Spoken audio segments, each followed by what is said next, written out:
What's up everyone, Murtag here, back with another video, and this one we're going to talk about the Druid class in Part4 Azeroth.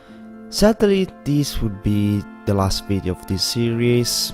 I would have liked to finish it talking about all classes, but preparing for the expansion and preparing some other things at work didn't give me the time to stick with it, so we have to end it with part 4.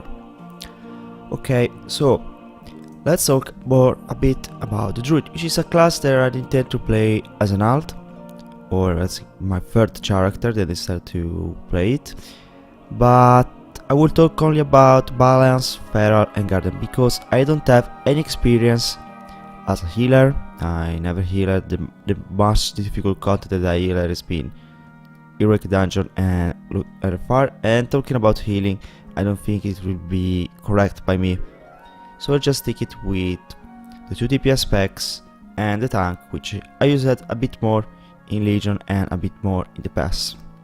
So let's talk about balance. Balance is still in a very strong spot. He still has one of the best AoE in the game. He have a decent clip on a smart radius. He's very mobile, he can be very tanky, and basically changed the mastery that no longer has stellar empowerment push on the passive. Instead, both Moonfire and Sunfire are directly affected by the new mastery. We have received some new spell spec. We have again Hibernate and so this will be interesting because especially Primitive Plus, they will give us to control some creatures or remove some enrage effect. This is really interesting. And on the other hand, our one major DPS cooldown chest alignment, the duration has been increased from 15 to 20 seconds. Now gives 15% more damage and haste, and 7 types of changes were made to the Incarnation talent. What is weak now the balanced Druid is that, of course, a good portion of his cleave is limited to an 8-yard radius, his cooldowns are not really strong, and easily punished with if you fail to manage your empowerment charges. But for the rest, I have to say it's a very interesting class. His rotation has been basically the same, maintain Moonfire and Sunfire, cast Starve Surge, keep in mind using Starve Surge granting both empowerment, and if you cap it at 3. When you have to cast both Lunar and Solar when you have the empowerment up. So there's not very much changes. Of course, if you are the Emerald Dreamcatcher, is the best one for single target, and you have to use or safe foods or insignia or impeccable essence.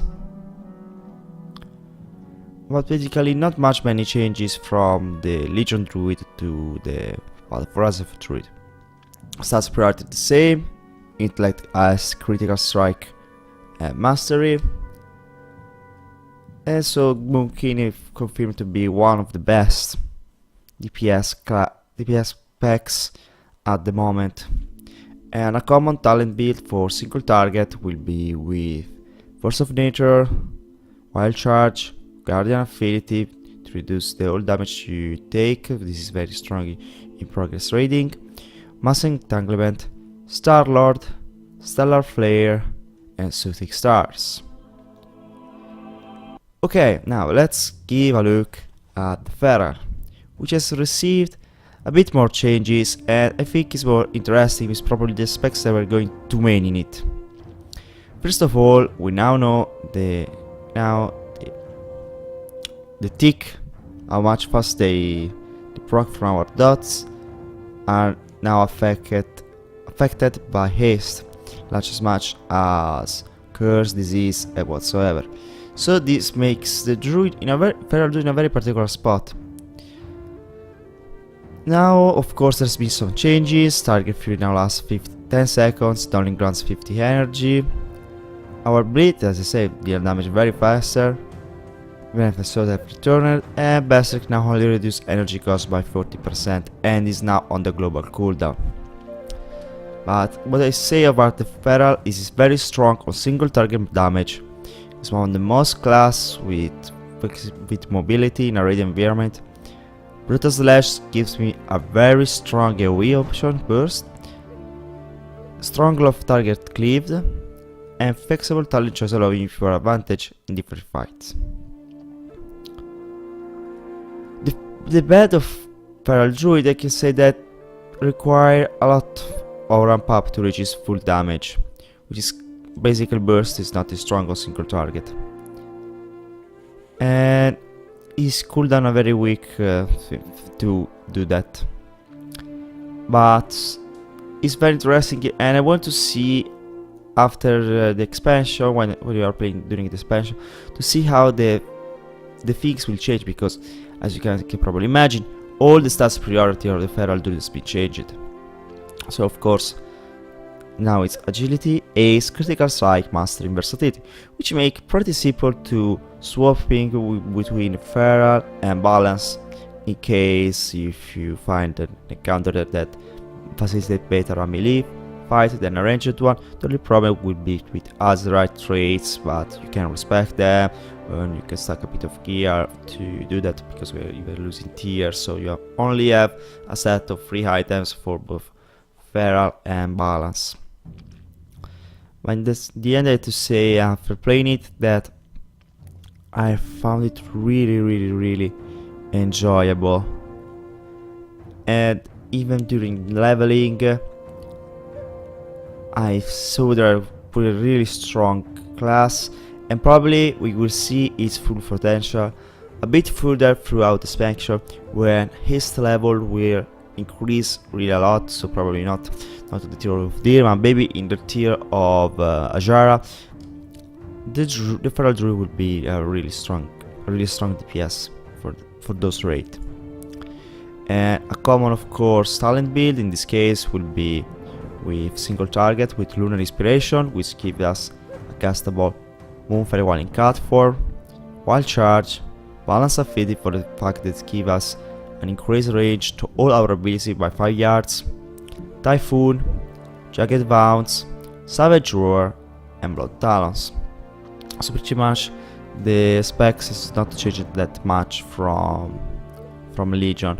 And the only set things is the loss of the artifact power. That was really interesting to manage your dots and your energy more better. But as I say, with Ace, probably the Ace fact will compensate this.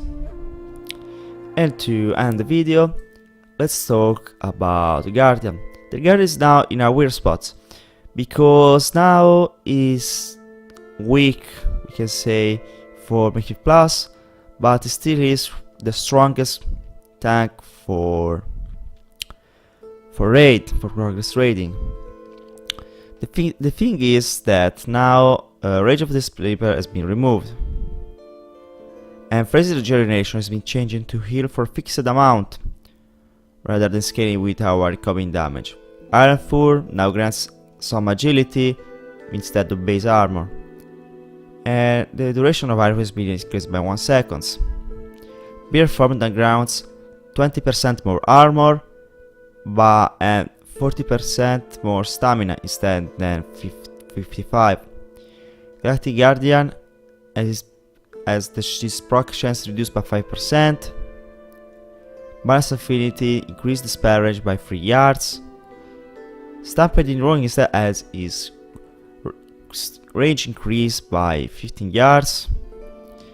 And all these other cooldowns, Bursting Fur, Dash, Frenzy Generation, Incarnation, are all subject to the global cooldown. So a real weird spot, we can say, because it's very strong against encounters where there is a lot of incoming physical damage or melee damage. But that's why I say that probably it's very strong on progress rating, but a bit less on other. And the problem is that, as always, is tank is using your cooldown efficiently, especially using first aid regeneration inefficiently. And you have to not the problem is maybe you cast too many swipes. Instead use your more powerful regenerating ability, which is Mangle and Trash. But the impression that I've received from the Druid is it is very strong and can do its work pretty well. From the Legion Guardian, I have to say that you see the loss of the artifact really a lot, but you can still manage to deal with some packs, with strong packs of melee attacker, but the fact that now he's lost a lot of his magic defense along with all the tanks, so which makes the much stronger tanks in Plus the one that has this ability since the start they were created. So it's talking about Death Knight and Demon Hunters. And the most common build for a Guardian Druid will be with Brambles, Tiger Dash, Balance Affinity, as I say, Typhoon, Galactic Guardian, Earth Warden. Then when we deal direct damage with Trash, we gain a change to Earth Warden, reducing the damage of the next auto attack we take by 30%, and we can stack 3 times. And then we have Red Tier that reduces the damage taken from the target by 2% for heavy trash application. So, as I said, very strong for defending itself from melee and physical damage, but his weakness is completely magical damage and other. So, as I said, for the last video, as you guys can imagine, I will main warrior, then I will play my warlock, which is I didn't make a video because I talk a bit much previous on the channel, but for now seems like that affliction looks the stronger, at least for now. Then there is demonology and destruction, but we will see, because as they nerfed Demo and Destro, probably they will nerf affliction. I hope so, because I don't am a fan of affliction. And for now, I suggest you to take this time to prepare yourself for the release of the expansion, hoard as many Goblin Gliders, Guild Banners, Speed Potion, and Dark Moon Feast that you can. And also, to make it more enjoyable, find at least 2 friends to level with, and take take your time, enjoy the leveling if you're not rushing like I am. I will be playing the release from a gaming cafe along with my brother and other friends, so probably I will post a video after this this leveling marathon, which I will probably upload it on the channel. So guys, thank you so much for watching, and I hope to see you soon in the next video. Bye bye.